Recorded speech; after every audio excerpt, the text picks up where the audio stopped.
थुप्रै बिल्लो त हो नि चट्ट टट्ट भयो त थुप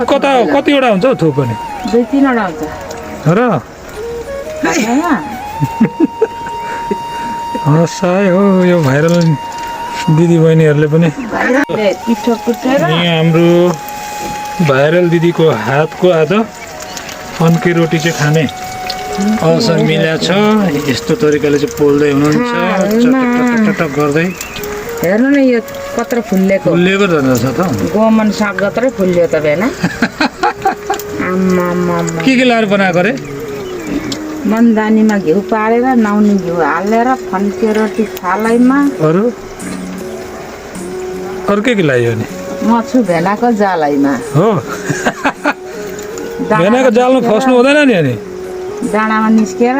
हो उत्यो भन्दैनु के उत्यो भेनाले बुकेको यो दुलोमा हाल्दा कस्तो हुन्छ होला भेना हेर्नु त यो त एकदमै खाउँ लाग्ने भएछ कस्तो दुलोमा हाल्ने हौ मुखमा हाल्नुपर्ने कहाँ दुलोमा हाल्ने हो नि रोटीको दुलोमा हौ ए के लगाएको रे यसमा चामल फुलाउने चुमुक गर्ने फुलाउने चुमुक चाहिँ के हो फेरि त्यो खै त्यो चमचम जस्तै देखियो सोडा खाने सोडा के अरे अजिनोमोटो यस्तो खालको किचनमा काम गर्नेलाई पनि अब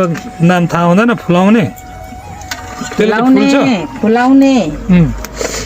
तेल चिप्लो भनेको के हो चिप्लो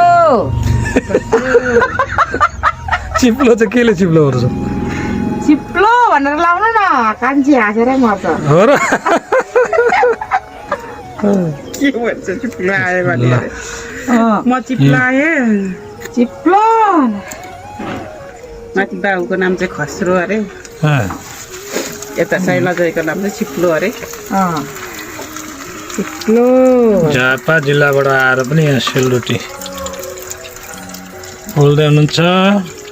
के को खुसियालीमा यो चाहिँ यो शैली बहिनीलाई मेजमान हो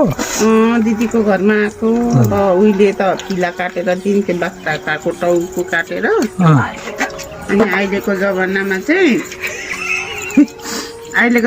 चाहिँ अब त्यस्तोहरू सबै छोड्दै गएर अब यसो आफन्तहरू आउँदाखेरि सेलरोटी घुमाएर मेजमान दिने चलन छ हैन पहिलाको अब सिस्टमहरूलाई चाहिँ बदलाउँदै लानु पर्यो नि होइन पहिला त अब कोही पनि मान्छे पाहुनाहरू आयो भने टोको गन्ती गरेर होइन सासलाई दाम लाएर खसी काटिदिने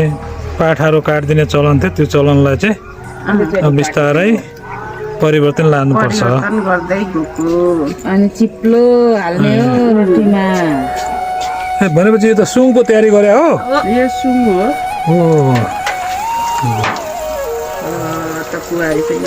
यहाँ जेठी छोरी पनि टिकटकमा लाउनुलाई कहाँ हो